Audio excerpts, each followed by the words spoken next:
তুমি আমাকে যতটা ভালোবাসো, তুমি দেউলিকে, দেউলির প্রজাদেরকে ততটাই ভালোবাসো। তাদেরকে তুমি কিছুতেই বিপদের মুখে ঠেলে দিতে পারবে না। তাদের জন্য তুমি তোমার জীবন পর্যন্ত দিতে পারো। আর আর এ তো এক সামান্য প্রেম। না না, এই প্রেম সামান্য নয় মিহির, এ যে অসামান্য। এই প্রেম হারিয়ে আমি যে বেঁচে থেকেও মরে যাব। আমার কষ্টটাকে যে কি করে বোঝাই তোমায়। কে বলেছে তোমার কষ্ট আমি বুঝতে পারছি না? কিন্তু দেউলির প্রজাদের জন্য এইটুকু কষ্ট তুমি সইতে পারবে না?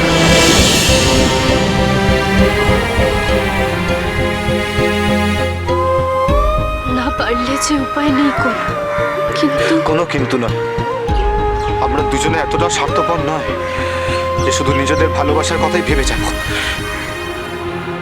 গিন্নিমাকে হয়তো আমি অতটাও পছন্দ করি না, কিন্তু আজ ওনার একটা কথা আমি না মেনে যে থাকতেও পারছি না। নির্দোষ প্রজাদের মৃত দেহের ওপর আমাদের ভালোবাসার ঘর আমরা বাঁধতে পারবো না, কিছুতেই পারবো না।